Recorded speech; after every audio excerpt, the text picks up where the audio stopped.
to grade 2 to occupy 100% of the first floor, and then move into the second floor starting years, part of year 2, 3, and 4. The classrooms, if you're familiar with the Garland building, they are rather large classrooms. And so it could easily accommodate anywhere from 18 to 25 students per grade level. It's not our educational approach to just push kids into a classroom.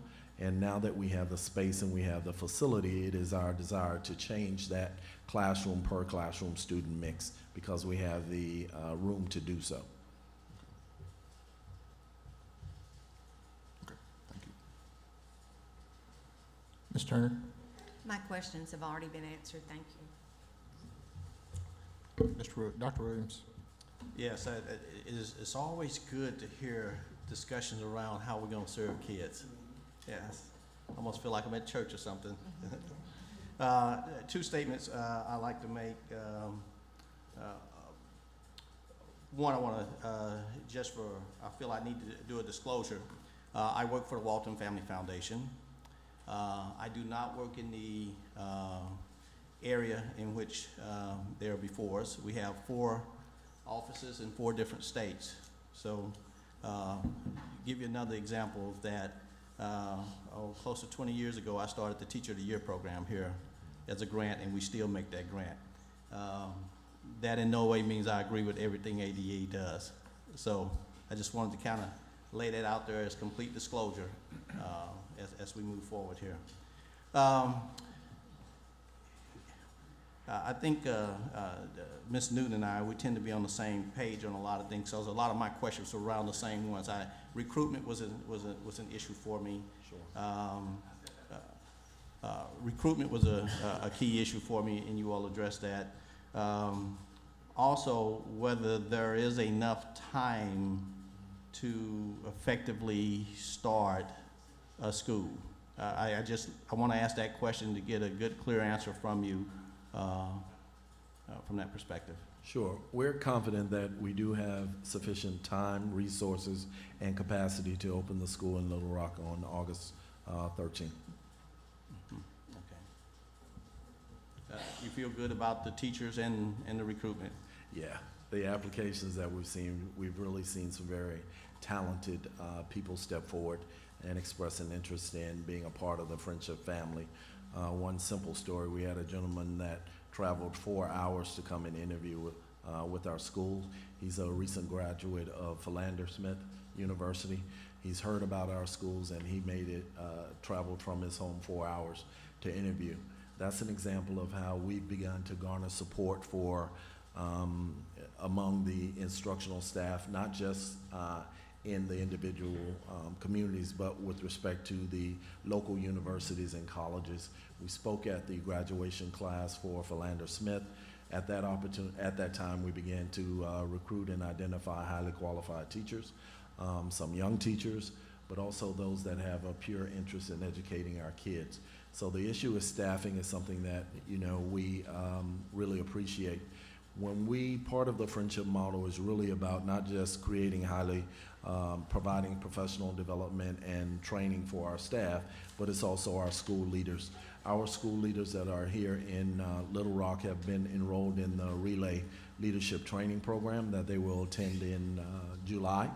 That's an example of the investment that we intend to make, not just in our schools, but also for the leadership school instructional staff here in Arkansas. Thank you.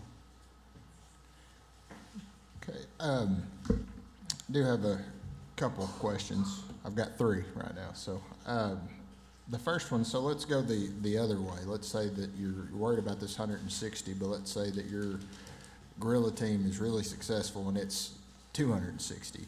Sure. So do you have kind of a thought process on like how the lottery or any of that stuff will be set up? Sure. We do have, as we had indicated in our application that was approved, what is a fair and equitable lottery process that we intend to put in place. Dr. Grant, you want to talk about the details of that lottery? Yes. Okay, yes.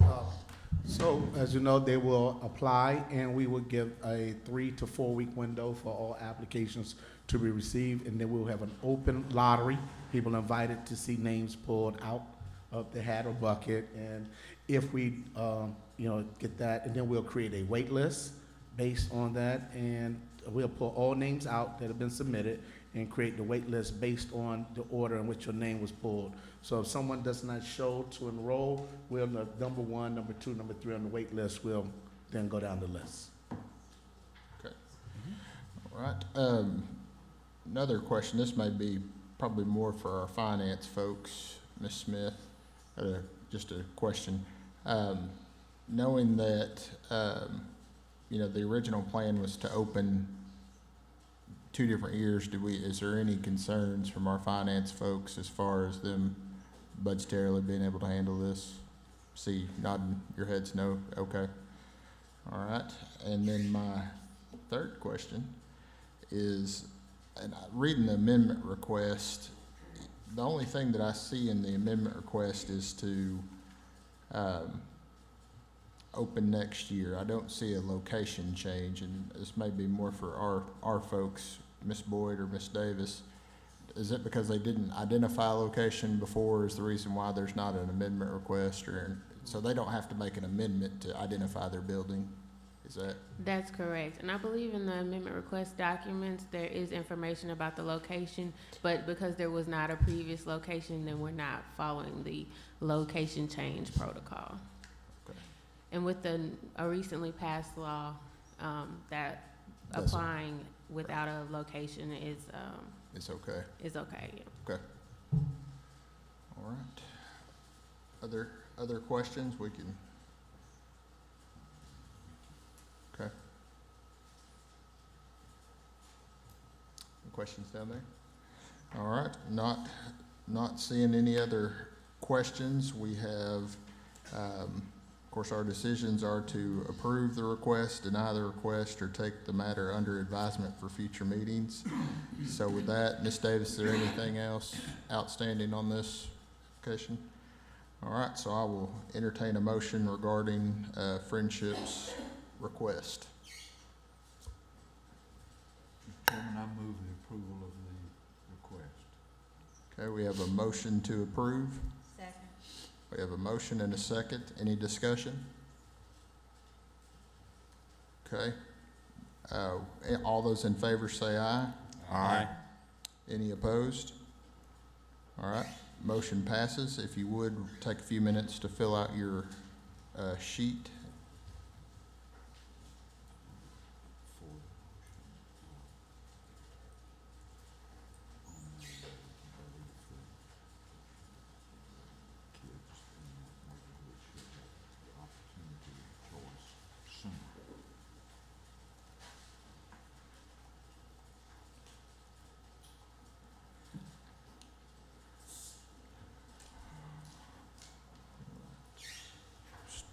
Start with Dr. O.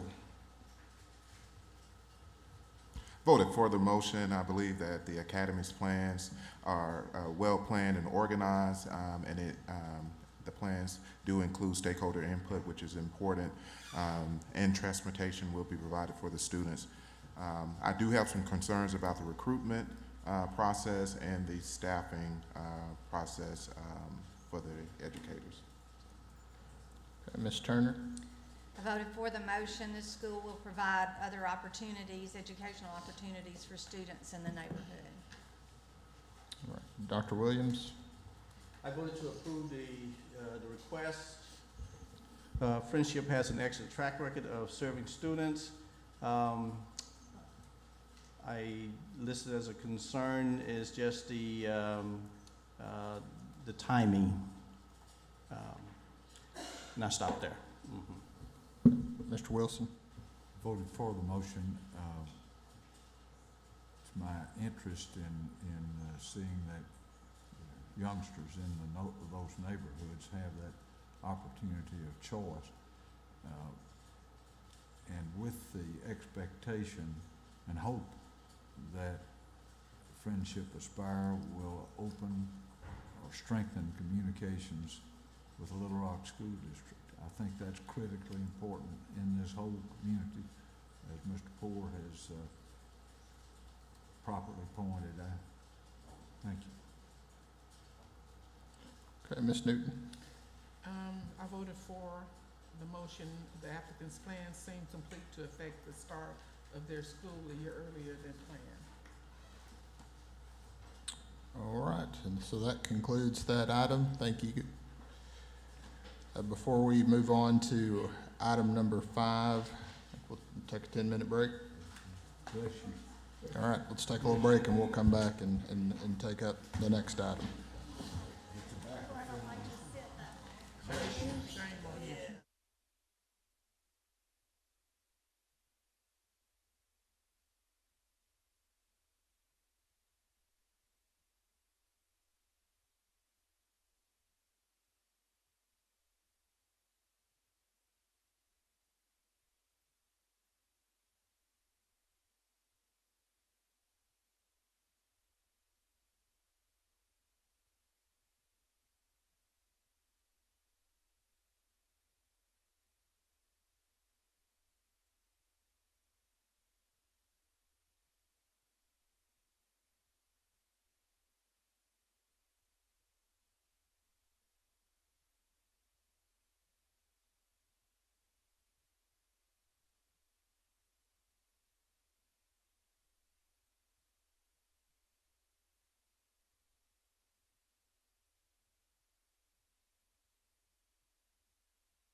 Okay, we'll go ahead and start back. We are on, lost my place, item 5. Yes, consideration of action, Rockbridge Montessori School, Little Rock. Dr. Boyd, you're recognized. Thank you, Dr. Hernandez.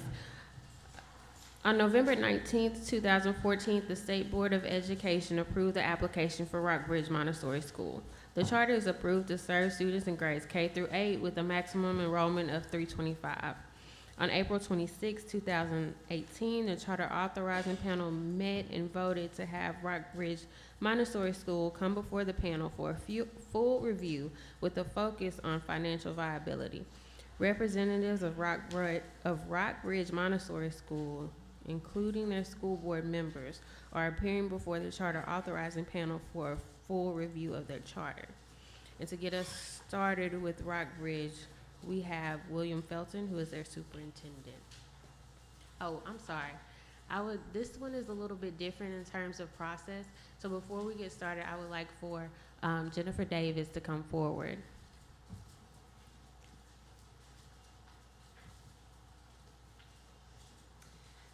So the procedures you'll follow for this item are slightly different than the procedures you've been following this morning. So the applicant and anyone wishing to provide testimony, and that is including ADE staff, will need to take the oath. That is with, of course, the exception of attorneys. After that, the applicant has 20 minutes, and there is no official opposition time. So after the 20 minutes, you may ask questions of the applicant. You can ask questions of ADE staff or anyone else. If there is anyone in opposition, you may take that, or in favor, I'm not sure. You may take that after all discussion as a public comment. And then you will take your vote and use the same Google Doc that you've been using to notate your reasons for your vote. Any questions? Okay, well, those speaking on behalf of the charter school, if you would, please stand and raise your right hand.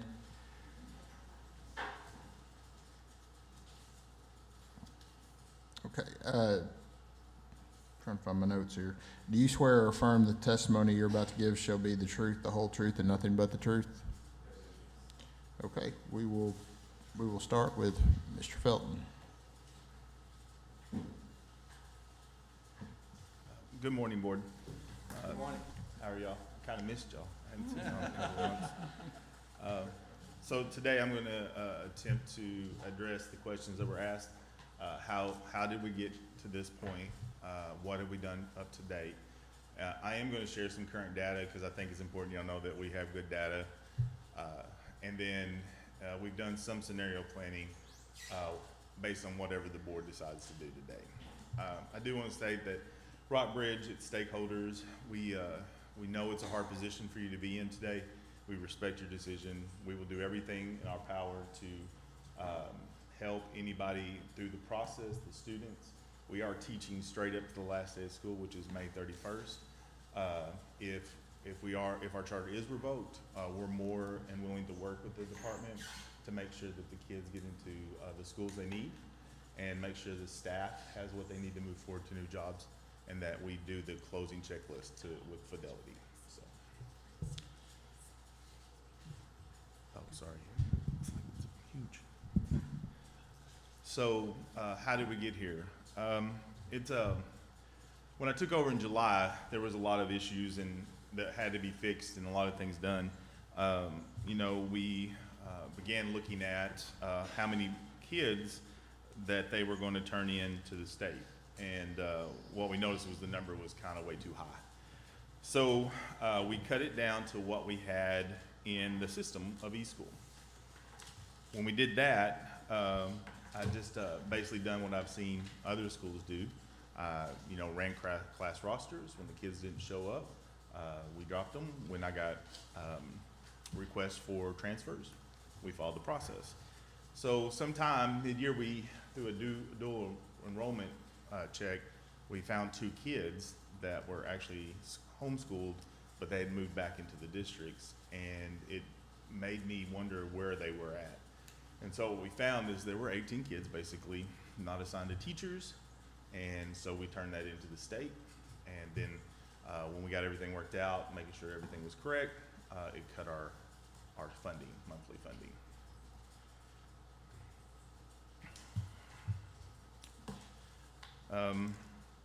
There were some other past financial issues that popped up that we weren't aware were coming. There were some unpaid bills, things that had to be taken care of, legal fees, and things like that. And then our enrollment numbers definitely hit us hard. So with those in case, what we've done so far to help fix it is, the board and I, we started planning how we could make it through the end of the year and how, if we would be able to start the new year. So we looked at budget trimming, but by April, most of the budget was pretty set. We'd already trimmed it really close. And then when we saw that possibility for revocation, we made sure the teachers and I made a promise that we would teach up until the last day. We would keep everything positive for the kids because it's about the kids. We wanted to inform parents because we wanted them to know in full transparency, even though some of them may leave in the process. We felt like it was just best. When I took over, the parents had a deep mistrust. A lot of things were kept from them at the former leadership. We were still registering kids. There's still parents wanting to attend, but we've kept a separate list of numbers and emails. So if we do decide today, then we'll be able to contact them and let them know immediately. We're continuing with business, turning in cycle reports, turning in bank statements, doing everything that we've always done. Still running like it's a normal day, and we've already started planning for next year, and with calendars and schedules and classes and all that stuff. And then the financial team and I stayed in touch daily to make sure if anything came up, where it's going to go. We met with vendors to see if, to let them know that something may happen, if they're willing to, to let go of contracts, things like that. And then we also started looking at for next year, because a lot of our contracts are up with vendors, and preparing RFPs for next year to vendors. And we're going to look for less expensive vendors than they had and do some stuff in-house on ourselves. So that's what we've done to here. One of the areas was special education. 96% have had their educational planning conferences, and there was one this morning and one at 11 o'clock today, so that number's gonna go up. 95%, we've had one transfer and one referral meeting left, and then all the evaluations are 95%. The two that are left are for OT and PT, and we're waiting on them, and they were screened Tuesday. We completed the dyslexia screening for the July deadline. We've set accommodation plans for those students, and we've posted the information that's required on the website. Now, I do want to share that our recent data, we had great numbers on the NWA for our spring score.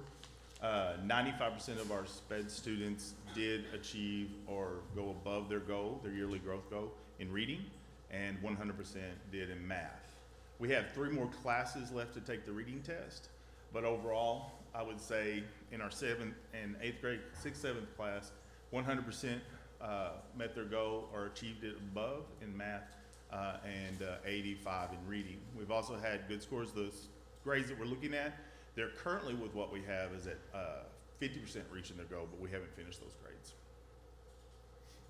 We moved our testing date up so that in case something happens. So if we stay open, in your packet you'll see 3 budgets based on student enrollment. If you'll notice at the bottom of the budget, it states what we would have to cut from our current budget in order to be viable based on enrollment. I've met with spoke with the Superintendent Poole and some other people about, if we get revocated, then we have 120 seats, and would they like to present their material, come speak to the families and things like that. Our staffing, we would definitely have to cut staffing positions for these. And then we're keeping eSchool updated and all of our files ready to go.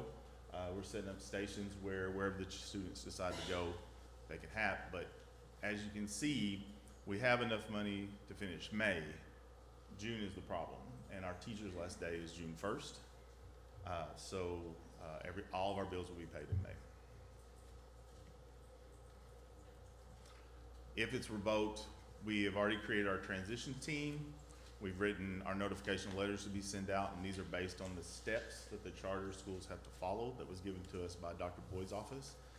We have all of our lists, students, vendors, the new student call log. We've contacted the bank to let them know it's coming, or might be coming. We've gone and made sure all files and financial records are up to date. We've already started the inventory to make sure the serial numbers are correct, and doing furniture inventory.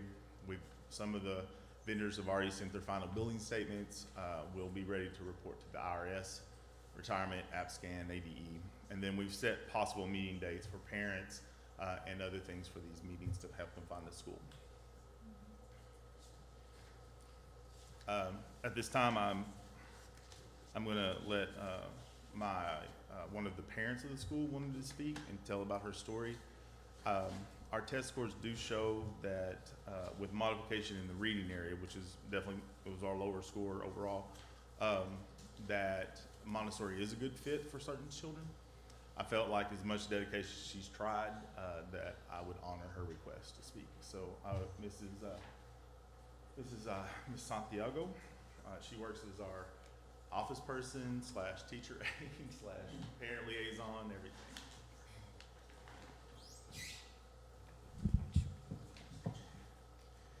Good morning. My name is Celia Santiago, and I am a current employee of Rockbridge. Like you said, I play many roles, but I started with Rockbridge about 3 years ago.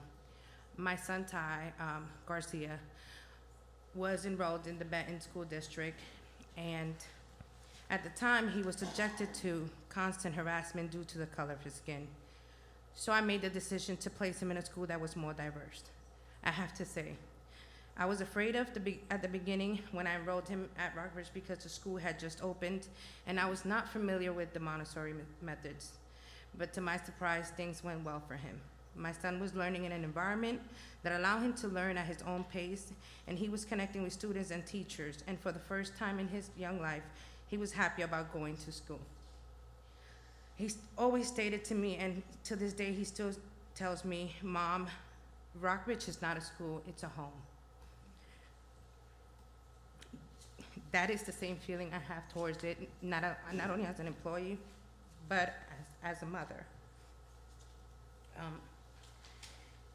Mr. Felton came into the school in 2017, and at the beginning I was a little skeptical because there were certain issues, but he kept me on.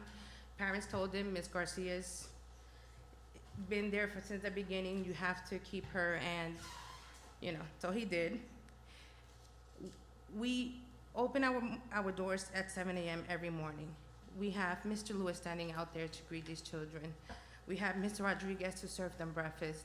Every morning, I get a hug from 120 kids.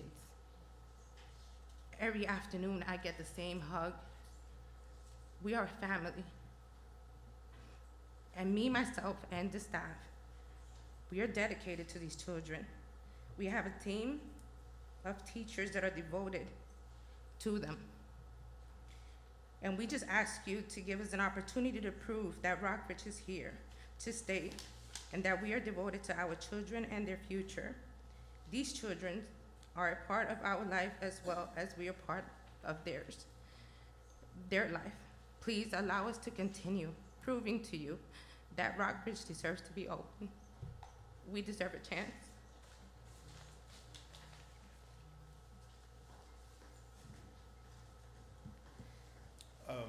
Again, I mean, I feel like it's better if you have questions you can ask. I'm not really good at this part of it, but anticipating everything you might need is difficult. But I do want to end with saying that this is not a result of the teachers or the families or the students at the school. Those teachers worked very hard. We would like to end, if y'all choose to revocate, in a positive manner. We really are concerned about the children and where they end up, and if the families feel secure in that, knowing next year when school starts, they know where they are. we have a lot of families that have, you know, the great aunts or the sister or the grandmother raising the kids. Almost all of our kids have that. They have moved from school to school. On average, some of them have even moved 4 or 5 times in 2 years. We've worked really hard with them, and we know they can be successful. When they came out of the NWA test, they were high-fiving me because they know they've grown, they know they put in the effort. But again, I want to reiterate that the board, I have some board members here if you have questions for them. The board, myself, the staff, the students and families of Rockbridge will work with you, and whatever your decisions make, we respect your decision. We know it's hard when you're talking about children, but we also know you'll do what you feel is best for children, and you have to uphold the law. Okay. You still have about 18 minutes left. Oh, I'm sorry, 8. Anything? I didn't talk that No. fast. Anything else you want to add before we go into questions? No, sir. No, sir. Okay, so we will start with questions. Ms. Davis, I assume that includes us if we have questions for ADE staff, also around finances. Okay. Dr. Williams. Yeah, this is really for ADA staff. Just really from the financial perspective, from your perspective, where are we with Rockbridge? I mean, are they financially viable? If there are issues which have been highlighted, are they correctable? Just generally where we are.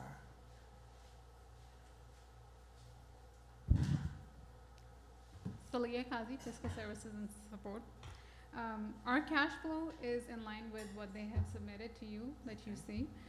We have the same ending cash balance as negative $30,000. And I have not done their projections for next year since I did not know their enrollment numbers. Okay. So we have no idea if they were to stay open, whether they could be financially viable going forward or not. In the month of May, they will run out of money. Okay. So they need either a line of credit or private donations to sustain. The expenses that are in June are majority salaries, and those salaries are to pay off the contracts. So they need that money. Okay. Here's another question. Now, it's kind of a general question, so I'm not quite sure who can answer it. Is the Montessori model a financially viable model? Okay. From a, this may be a Mr. Felton question also, but whoever can provide us any insight into this. I think Mr. Felton will probably have a more detailed response, but in working with both of the Montessori schools that we currently have, the startup for Montessori is a lot more expensive than for other models because of the materials that are required are quite pricey. Looking at some of those materials we've gone through, what provides the benefits, one of the things that Montessori does during the 3-hour work cycle is the kids get to explore with these tools. And they're not necessarily mastery at that age, but for Arkansas State standards, students have to reach mastery at the end of each grade. So we've adopted some of it. There are some tools that we don't need to buy. Again, we were set to end the year in a positive balance. And like I said, you know, just it was hard to overcome everything from the previous years. Okay. Yeah. One last question here. If you had to do it again on the startup, what would you do differently? I mean, Oh, how many times I've asked this question. One of the things is when I looked at the staffing, I knew I needed support personnel based on the data I was seeing in their test scores. I might have needed to cut one of those and add a registrar to the beginning. I was taking school classes from AppScan as the year progressed. If I'd have known how not to check with just class rosters, but how to check other ways to get the information, I probably would have caught it. If we had caught it, then we would have had to adjust our budgets and to make sure. without hurting instruction, but we could have been fine. Okay, thank you. So Lee, I want to ask a follow-up question to what you said. I just want to make sure we're clear. So regardless of what we do today, whether, even if it were to revoke or close, they still have to get a loan to pay their bills off this year? Yes, they have done a really good job of monitoring their expenditures since they knew that their revenue was not as steady. They have cut down a lot of extra expenditures, so they were just paying the bills that are very necessary and doing the expenditures, incurring the expenditures that were very necessary for education, for teachers, for benefits, for anything that's related to school. They were not doing any extra expenditures. So I really don't think they can cut back on all of those expenditures. They are very necessary for the school to stay open. Right. So they do need money, extra money to sustain through this year. So I guess, so if they don't exist next year, how does that work? How do they get money? How do they borrow money to pay off their bills if there's no way to repay them back? So in communication with their finance team, they're working with vendors. They're making sure that they contact, and if they can get some extra funding from somewhere to pay off those bills, that would be So awesome. they'd be That would basically be like donations. Yes, to pay- that would be okay. basically donations if they don't apply for a line of credit and approved for that. So, and that's not, I have not heard them getting approved of a line of credit. Okay. Um, Mr. Felton, just, We do have donors. Some of the vendors are willing to defer payments over the next year, divided by the month. And being a school that might not open next year, that's a high risk. We've asked for these things. Their biggest concern is whether or not we're open. And if we do get a line of credit or a loan, how can we pay that back if we're not open? That's been the main issue. Plus, our numbers. So right now, we're looking at 128 for next year. I've asked the parents, like, if they decide to go to a different school, to let us know, just so that we can keep our counts as accurate as possible. And we've already had like about 30 kids, parents come and tell us that they're going to enroll in a different school, if just in case. But they've also said they'll be willing to come back. And then we have about 25 new parents that have registered. So, I mean, I'm just, in my experience, people that say they'll donate, it doesn't count unless, you have the check. so best case scenario, if you rolled at the 130 mark, the budget you presented, you still have to cut 152, and the worst scenario you presented was about 320 some odd thousand. So do you have identified cuts, or is that still an unknown? No, that's a known. We have, some of our contracts come up as the third year. We know we can get it at a better price, and also we know what we can do in-house. For instance, lawn maintenance can be done in-house. Sanitizing and making sure that the system works, we can do in-house, things like that. There are a lot of things that we can look at and renegotiate. Some of those contracts were negotiated for a large number of students, and some were priced on by a number of students in the building, so those will adjust too. So when just for example, the 120 students, it has need expenditure reduction of 235,000. So you've specifically identified the 230,000 that you're going to cut, or In full transparency, that one would be hard to do. That would be a super reduction in staff, and I don't know if we could provide the education the students need, just being honest with you. right? So you're hoping for the 130. That's more manageable. I'm hoping for 200, I something understand. like that, yeah. But no, we're shooting above that, yeah. Now, the first one is doable, definitely.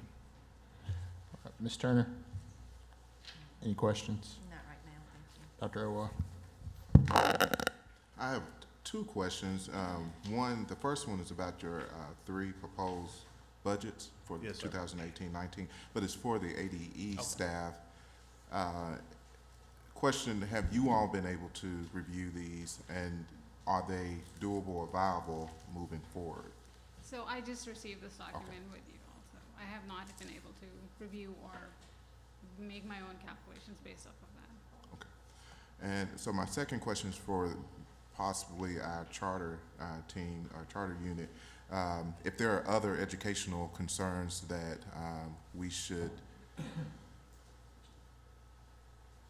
review or revisit as we move forward, I know we've kind of discussed the financial ones, but I mean, are there any other concerns that have been brought to your attention? No, I'm just thinking. I don't believe so. I believe most of those concerns were covered pretty thoroughly the last time we saw Rockbridge in March. Ms. Newton? No questions? So no other questions? Just, I guess probably my last question would be for Mr. Felton. I mean, you've been at this for about a year, and just kind of your overall feeling. I know that, you know, obviously you really are hoping this works, but you know, what I see in kind of summation is that logically you probably at best will maintain enrollment, maybe a little bit more, maybe a little bit less. And so just, you know, what do you feel is the reality of being able to make it work and not having this constant, you know, Yes, sir. issues that come up? We're looking at the year again with no facility funding, so that also hurt us last year from the previous year when they went on probation. That'll be hard. We'll definitely have to cut some staff back. It is doable. We'll have to rearrange some grades around to make sure there's not too many students per teacher. It'll be very, very tight as far as office supplies and things like that. We can cut back on that.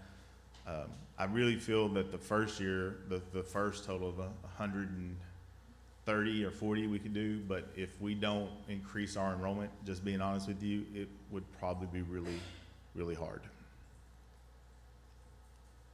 I think we can do it though. I mean, it's worth.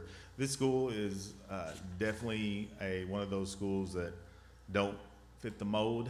At first I was a little nervous about it because there seems to be freedom of choice a lot, which I know works, but with some guidance and some PD for the teachers, some of these students were not successful in other schools, and they're really doing great work now.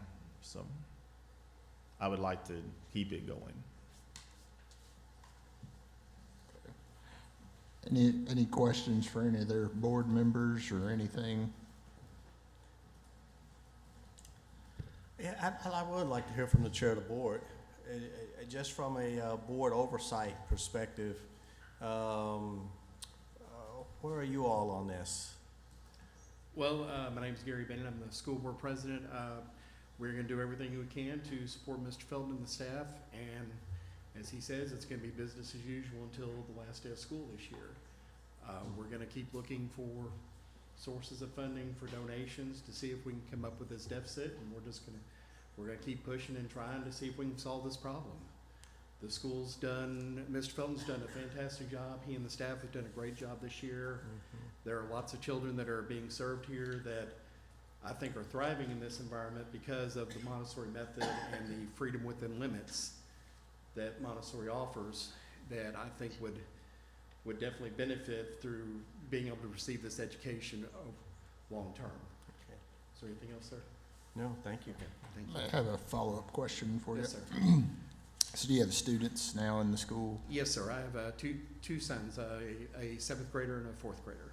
So just given kind of the thought, so let's say that it's, you know, a $230,000 or $300,000 reduction to expenditures. Do you have concerns about what that might do to the overall program? Or? It would, yes and no. The part of the Montessori method is a higher student-to-teacher ratio, and as part of that is that the children are working together in small groups. The older students in the Montessori classrooms are grouped together in multiple grades, and part of the model is that the older students work with the younger students to introduce them, to help them with the materials. So the teacher, known as the Montessori method, is called the lead guide. That person introduces the materials to the students for the first 1 or 2 times, and then after that, when they work with the materials, they can have an older child come over and assist them with it. So I think, you know, as the children get used to Montessori, I think it could work. The hitch you've got is children can begin brand new to the method. It does take a little bit of time for them to acclimate. I know when my children first started going to Montessori, it did take them some time to get used to it, especially my older son. But once they kind of embraced the model and started working in it, they've been very successful. My youngest son is doing very well in his class. He's kind of become a little team leader in his group where he kind of helps the other kids get their work done and kind of coordinates the kids on projects and so forth. Okay. All right, thank you. Yes, sir. Mr. Felton. I've been waiting for the preliminary data, just to report to y'all. So in kindergarten, these are the students that met or exceeded their goal, 91% in reading and math. The first and second grade class are low because we're still testing them in reading, but right now they're at 40% in reading, 60 in math, and 100 in math. For third grade, reading at 50%, that is our toughest grade. And then for math, 100%. 6 and 7, reading 100%, math 57. Our SPED finals was reading at 85% and math at 100%. Overall, 61% of the students have met their reading goal or higher, and 76% in math.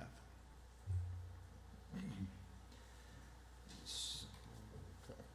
Probably have one more question for Cindy or Celia one. So if we were to let this go on, basically we're kind of moving this negative balance to next year. And so if they definitely don't hit their marks or aren't able to reduce their expenditures, numbers aren't where they need to be, what is the likelihood of having to close shop? And we've had to do this before, close shop in the middle of the year or all that kind of stuff. What is that? Pretty strong possibility. I think I probably know the answer to it. I don't know why I'm asking, but go ahead. Cindy Smith, Fiscal Services and Support. That would be a concern with them. It may being in a negative, even if they get a donation and their vendors actually give them a reprieve and let them push some of those bills into the next year. It's just kind of like using a credit card. If you're just a regular person and, well, I'll just put this on the credit card, that just keeps building. And your money is still coming in the same, but that what you owe to your creditors keeps getting larger, and there's just not a way to. So the concern would be maybe at December that we would just have a large amount of bills to pay and still no money there to do that. So we're probably going to just have the same issue come up again unless they had a large donation that would take care of everything and let them maybe start on a fresh slate. That would be the only probably option that you could have. All right, thank you. Any other questions? All right, so Ms. Davis, I want to make sure we've got the right ideas here of what we can do. I don't see it on here. So we basically have the decision we can place the school on probation, modify the open enrollment charter, revoke the charter, or take the matter under advisement for a future meeting. Or you could take no action. Or we could take no action. Okay. All right, so those are our decision points, so I will entertain You might want to see if there's any public comment. sorry. Just in Are case there- there's somebody that didn't sign in. Okay, as far as opposition, I forgot about that, Or I'm just sorry. any Any opposition or public comments or anything like that of that nature? Nope, nobody signed up for any? Okay. All right, so we are now to decision time, so I will entertain a motion. Mr. Chairman, I will regretfully move that the charter be revoked. The arithmetic just doesn't allow any other choice, it seems to me. Okay, we have a motion to revoke the charter. Do we have a second? Second. Okay, we have a motion and a second. Any discussion? Okay, Just for clarification purposes, would that be to revoke at the end of this current school year or say effective today? I don't know the answer to that. I'll have to depend on you to make the most sensible. I mean, I don't think it ought to be revoked this afternoon. There needs to be some sort of orderly, process. Okay, so, you know, there is the law that says that, you know, if they revoke, like, the receivership of the school district and stuff like that comes to the department. Because it is, you know, what is today, May 16th? I mean, how many more weeks of school do you have? Okay, I mean, my suggestion would be is that, you know, you don't want to pull those kids out of school the last 11 days. So it would be through the end of the student school year, would be my suggestion. That's my motion, Mr. Chairman.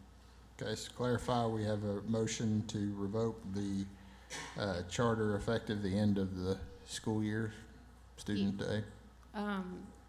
You student could school do year. I think maybe you need to have discussion and decide, but you could do the last student day, or you could do the end of the fiscal year. And from our finance team, it seems like the end of the fiscal year would allow us, once we go into receivership, to handle things So better. that would be June 30, 2018. I'm hearing my colleagues tell me that the June 30th fiscal year would be a more sensible.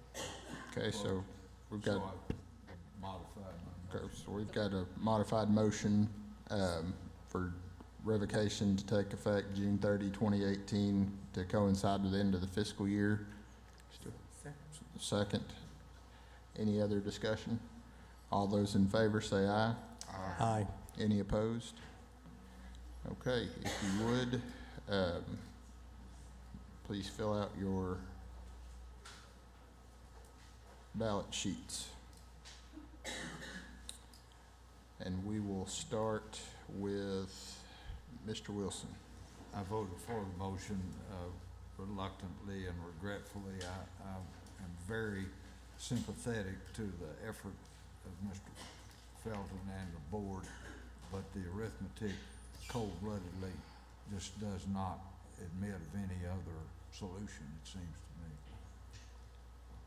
Okay, Ms. Newton? I voted for the motion, and the school's financial instability seems insurmountable. Okay, Dr. Owa? Voted for the motion. The financial stability and viability of the school is a major concern, and I really believe that all stakeholders need to have a definitive answer on the continuation of the schools. Okay, Ms. Turner? I voted for the motion. It's not financially feasible to allow the school to continue operations past June 30. Dr. Williams? I voted for the motion, given the school's financial instability. Okay, so thank you, Mr. Felton. If you need help from any of us, and especially Charter Office trying to help you wind this down, we'll be more than happy to do that. Thank you. Ms. Boyd, I think we know we want to, I guess we have options of either breaking for lunch and coming back and doing reports, or probably want to do that because we know Ms. Hill needs some time to go. So is that okay with the board? We'll come back. Okay. Doug, are we good with that?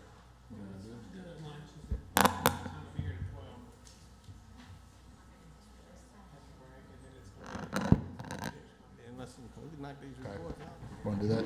All right. Let's take a 10-minute break, and then we'll do lunch later. That's okay. Start reports. Good.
Okay, we will come back to do reports.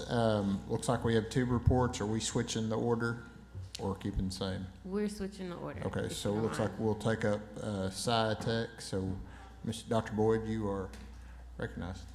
Panel members, as an introduction to both of these reports, I would just like to remind you that these are reports that the last panel asked for when these schools received their renewals. So it was the intention of that panel to have these reports from my office. So that's why you're not getting formal presentations from the schools, because that was the request. So, however, the schools are present should you have questions about the items presented in the reports. So first, if you have any questions for SciTech, there are representatives here to answer those questions, and they also included a handout that I'll give to you now.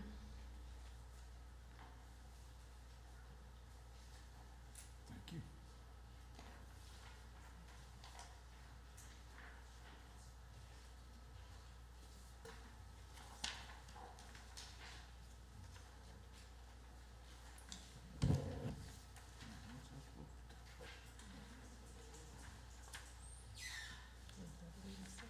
And while you're reviewing those, I would also just like to let you know that both of these schools will be up for renewal in December.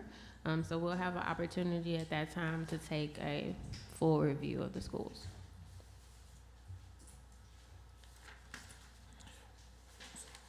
So on this, this handout here, this is from the school? Yes, sir. Okay. Is there somebody represented from school that can kind of Yes. explain it to us? Or? Yes, and perhaps we should have everyone from both schools stand up and be sworn in case they answer questions. They have to be sworn in for reports too? I don't know, hold on. No? No, Okay. I was wrong. No, I trust them. Okay, so anybody from SciTech that would like to come up and share a little bit about? Yeah, no, I'm not sharing about SciTech, but, since you're not taking action, that is the reason why you would not necessarily swear them in. So if you decided you wanted to take action, then you'd have to call them back so that way they would be aware. So that's the reason.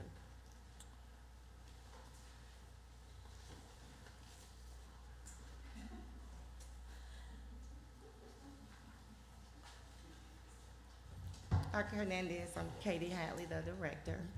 You have questions about the handout? Yeah, just if you could just Okay. walk us through. I will. I know there's some new chairs on the board, so I don't know if they really understand our demographics. We have a detective who works at the school, and he's always telling me, who got arrested, who got shot, who this. So he asked for my student's name so he could pull the data from his system. This is for Pulaski County only.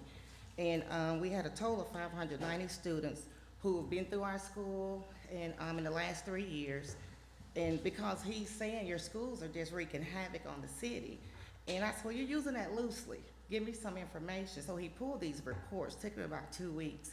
And if you look on the side with the pie chart, it shows that adults, and that would be ages 18 to 21, accounted for 1,215 offenses. And minors, 192, which was a total of 1,407. And on the back page, on the bar graph, it showed that none of our students don't have any offenses. So 10 or more, 468, and it's broken down like that. And he wanted to speak today, but he's flying back from Philly, but he wanted me to let the charter panel know that this year alone, 83% of the violent crimes that has taken place are SciTech students. Say that again, please. 83% of violent crimes, he's a homicide detective, that has occurred in Pulaski County this year were a SciTech student. But, they come on campus, and we've had 6 fights in 7 years. What is this designed to represent? Ma'am, What are you telling us? I'm telling us that we're serving, that we're meeting the needs of a population because we enroll all expelled students, that the traditional schools cannot do anything with it. Because of our structure and the model, we're able to, save and educate a lot of these kids, but, these numbers is just so astronomical, I had no idea. I just thought that this was some good raw data to share with the board. But I'm looking at your reports, so you save and educated. that doesn't, the numbers don't demonstrate that you're actually accomplishing that, or would you differ from what the data suggests? Well, I would say this, a lot of students age out, and, you know, we're still, averaging about 30 or 40 graduates. And these are older kids. The younger kids, it takes a while, so they're able to re-enroll. You know, they drop out, they get locked up, or whatever, but they're able to re-enroll and come back, and we're successful with those who are willing to do better for themselves. I mean, the model, open entry, open exit, is just, I mean, it's just so massive. And we were looking at, you know, if you look at what they come to us with, and that was another chart provided for you guys. If you see what they enrolled and look at their GPAs and the credits that they earn, you know, their GPAs now. I don't. Now, she's speaking to the attachments on the report. The one that she's talking about now is graduates credits earned. Thus, almost the next to the last one. So just to kind of, I guess, summarize is that, so this report saying that out of the 590 students that have enrolled in the school from 2015 to 2018, that, for example, 468 of those students have 10 or more offenses. Okay. And so I guess the question, this is new data to you, so what are your thoughts and ideas about, you know, obviously they're getting some education there at the school, but what are some of your ideas about other things you may need to do as far as counseling or other services to try to get, I mean, obviously you want that number down. Oh, yes, sir, And for so sure. what are some of the things you're kind of thinking through? So last year, I think it was, we petitioned the board to modify our days and weeks because our students were getting re-locked up because they didn't get community service hours. So I'm working with the probation officers, and I said, you want them in school all day, but you want them to get 20 or 30 community service hours. So when we modified the week, not one student has been re-locked up because they failed to get community service hours, you know, because they've been able to make that in their therapeutic appointments. We're now working with another team. I don't want to say them publicly, we're not signing a contract, working through my SPED director to bring them on campus to provide additional support, counseling or whatever they may need. A lot of these students, and even our adult students qualify, and a lot of these students just don't have an adult in their lives that can help them, guide them, or steer them. So they depend on us for next steps or whatever to meet the need, whatever way possible. So bringing another counseling agency on campus, working with transition, working with rehabilitation services. You know, we got all those things lined up now, moving forward.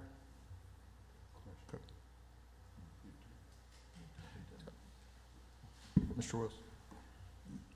Does attendance at SIA Tech or credits earned count as community service in the probation scheme?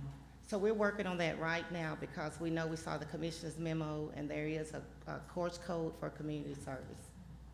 So the answer is yes? Yes, It sir, would- it moving would- forward. That's it another would thing I qualify. forgot.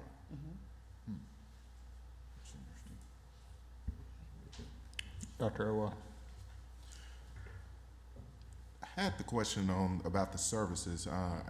One of the things I like about charter schools is the ability to have innovative and creative ways of reaching our students, because I think it's important that we realize in any educational setting, not only are we charged with meeting the needs, academic needs of our students, but we need to teach them how to behave and act appropriately as well. And so my question was along Dr. Hernandez's question about the services and what innovative practices are we providing or are you providing the students, and then what support, professional learning are you providing the educators who are working with our students at SciTech? Okay, so we'll speak to the students. So you know when these students enroll, their reading levels and math levels are not that high.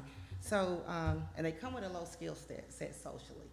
They use communication that they've used on the streets or in the home or whatever. So we're constantly, and my staff has received training to know how to address these kids, breaking barriers where we can reach them.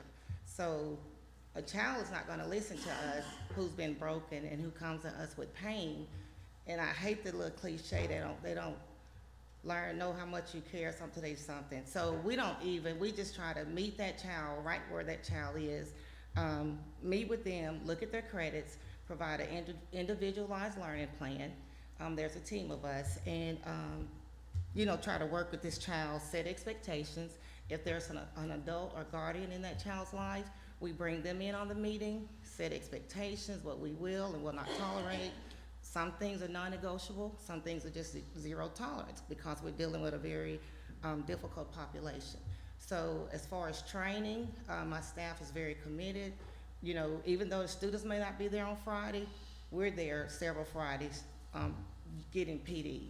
I brought in a speaker from out of state to provide training on from the Best Man Company on Black Boys Don't Kick Them Out, but he has other topics and provided tools for us to use to address the staff and address the students rather. And I think that the culture, I know that the culture is everything there because some are our neighboring schools. They have fights every day, all day. But we just applaud ourselves on, and our kids take yoga therapy, especially if we see anger management or high referrals or, that's not an option. And we have more boys in yoga than girls, and our percentage of referrals, they're almost null and void. And that's based on research. What's your attrition rate for your teachers or staff? Turnover? What? Yeah. Last 3 years was 80%.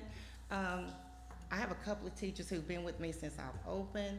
A special ed teacher left last year to work for the state. Science teacher went to another charter school. But as difficult as the students are, it's very low turnover. So has there been any talk or any discussion on how to address the attrition or how to really retain those effective teachers? I'm sorry, I just want to make a point about the attrition rate. Ms. Hadley only has about 5 or 6 teachers total, so. Thanks. That may make yeah, thank you. That is a major yes, sir. point. So.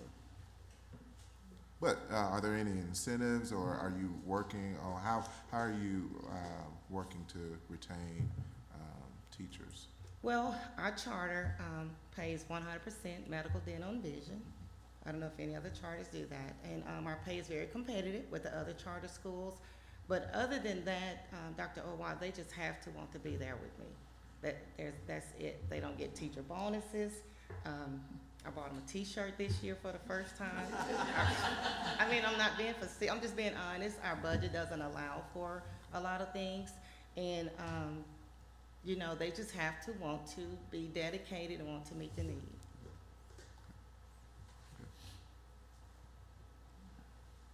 Have you considered partnerships and working with the local community? Because our students who are enrolled in SciTech, I guess you could say they're challenging, but those are students who have additional needs that need to be addressed. And so it takes very skilled and effective teachers to meet those needs of those students. And so I think it's important to have educators in those schools consistently because turnover is going to definitely impact student growth, student achievement, self-esteem, those relationships that are key for our students who are in those type of settings. And so I think that there should definitely be some consideration on how you could really partner with community organizations and local businesses to really impact the attrition.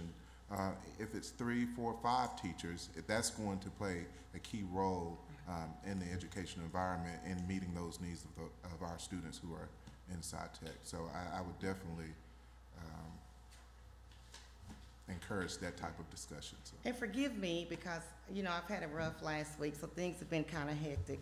But during the holidays, we had people who volunteered to get free haircuts, barbers. So about 20 of our kids, of course, we asked the parents, they signed a waiver. They came on campus, put them in an empty room, cut their hair. The girls got beauty shop vouchers up to $50. And these were people, we did a huge donation.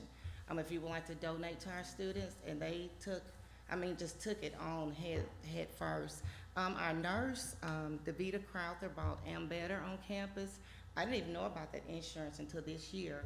She was able to sign up about 18 of our adult students who didn't have insurance. So, and they brought so many speakers on campus, from cyberbullying, bullying, STD, AIDS presentations, pregnancy.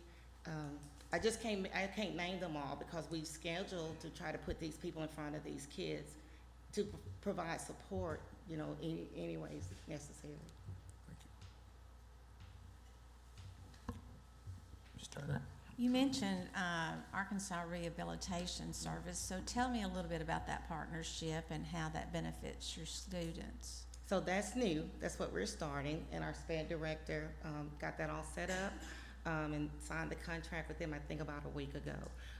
I was in a large school district before I came to Little Rock to work for Tech, so I know those students got the rehab scholarships, and it just wasn't for students who had disabilities. So that's what I'm looking for with us.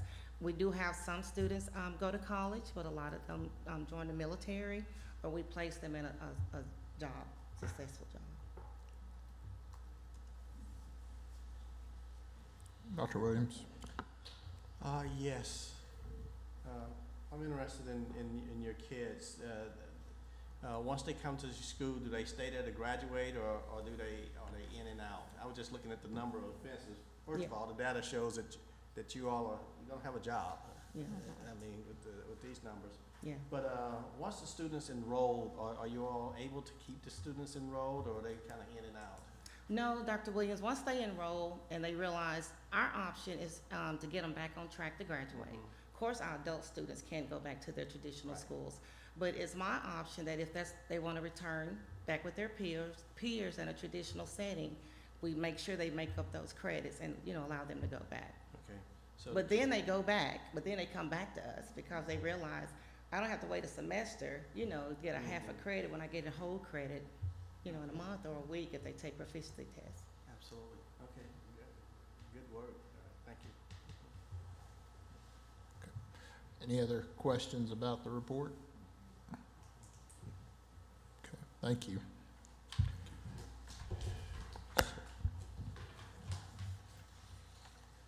So, Ms. Boyd, you said they will come back in December for their renewal. That's correct. We'll send out the renewal applications in August, and then they'll return for their hearing in December. And so I will be sending out a list to you guys soon of all the schools that are up for renewal so we can schedule visits. So obviously this is a school that you could visit between now and December. Would you guys like to formally accept or deny this report? So we need a motion to accept the report. So moved. Second. Okay, we have a motion and a second to accept the report. Any discussion? All those in favor say aye. Aye. Any opposed? All right, so we'll do the same thing with Pine Bluff Lighthouse. Representatives from the charter are here to answer questions should you have any.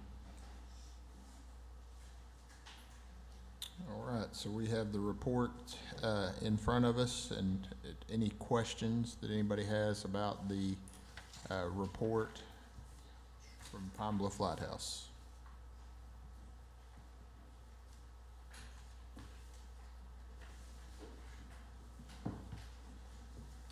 Do we have representatives from Lighthouse here? I would just like to get their perspective on how they think they're doing. I believe Ms. Broadway, she just got married. Ms. Roberts will answer those questions for you.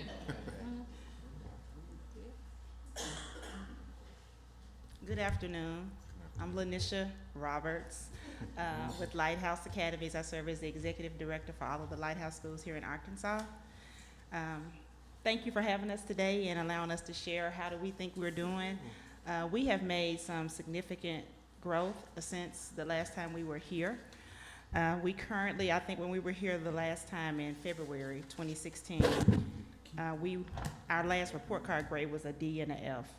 a D in our upper academy, and an F in our lower academy. Right now, we have a D in our elementary campus, the lower academy, and a C in the upper academy. When looking at ESSA and just looking at the progression of how we're doing in literacy and math, we've made what the ESEA reports that we received before. We looked at the percentages of like proficiency. So for instance, in our upper academy, in 2015, we only had 13% of kids that were scoring proficient. In 2016, we had 27%. And in 2017, we had 44%. So we're seeing some gains there. In our elementary in literacy, we had 8% in 2015, 31% in 2016, and in 2017, we had 41%. So they're in literacy, which is a huge struggle for us because our kids' reading levels are extremely low. Math, that's still an area of growth, even though we've shown some improvement in our elementary. In 2015, we were at 10%. 2016, 33%, and in 2017, 42%. In our upper academy, we were at 0% in 2015. 2016, we had 18%, and then 2017, we had 15%. So right there at the upper level, of course, that goes into math teachers being a critical need area, especially at that level.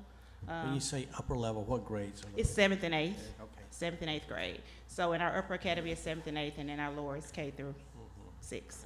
So we have shown growth.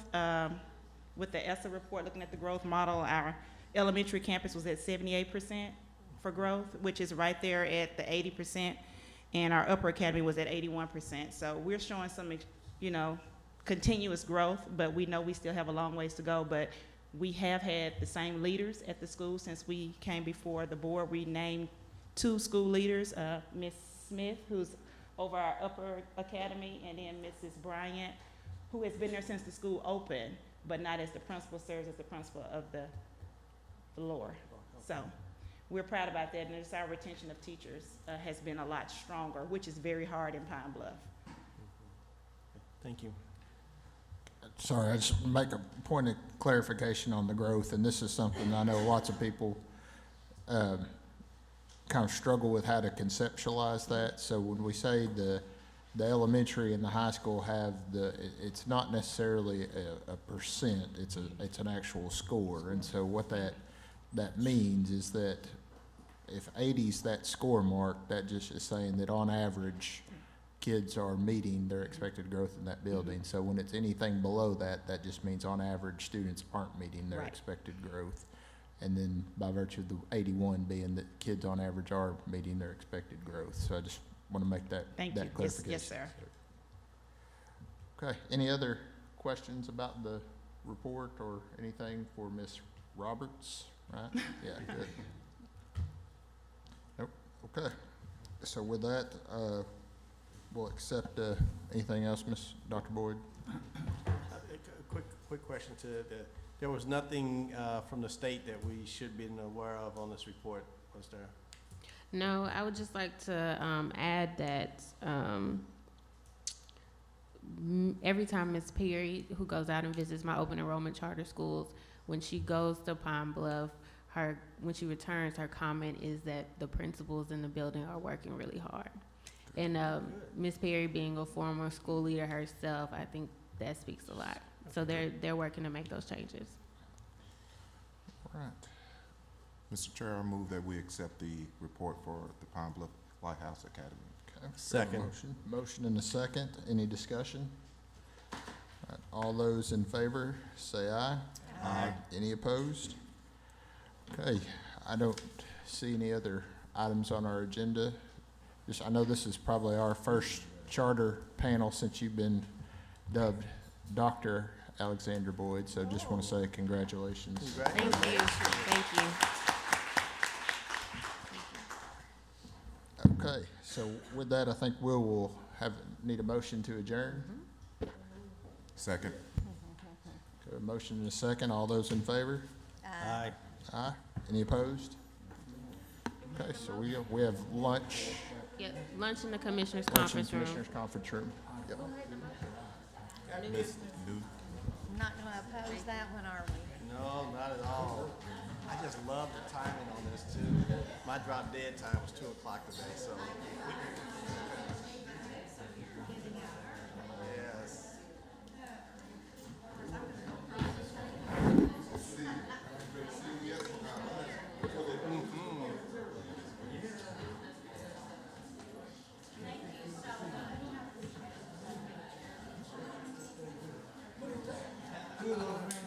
I tell you what, let me get this out the way. Well, my grandboy, I'm going to pick up this one here when I leave here today. I got to drive to Arkadelphia to get it, and we're having, me and my wife having for the summer. It'll be June the 10th. I don't know who it well, we have enough energy or not.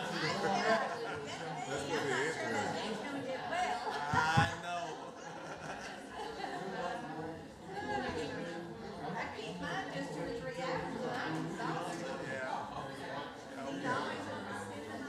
Oh, yes. Yes. You know, we're getting them, you know, mom has one of them, and something's going on, and she needed us to get it earlier than what we needed to. And I told my wife said, boy, it's gonna work. So I said, well, here's the deal. I was raised by my grandfather. He was 73 when I was born. So I told her, for me, it's just a way of life. Don't complain about it. Well, I was raised by older brothers and sisters, and my mother too. I was in my mother, and so we always had an older brother. Sister, you been all right? Got out early. Yeah, I'm gonna go down and drive on you up and pick him up. That's awesome. Get back. I think I dread to drive just drive all the way back to Springfield if there's anything, but But it's a good time of day. oh yes. If I get down there. Good to see you. Oh, absolutely. It's always good to see you. I think we had us a good day when it was all said and done. That's not like me to not listen about lunch. Well, we appreciate all that you all do because y'all make ours that much easier. Absolutely. Okay, shouldn't I?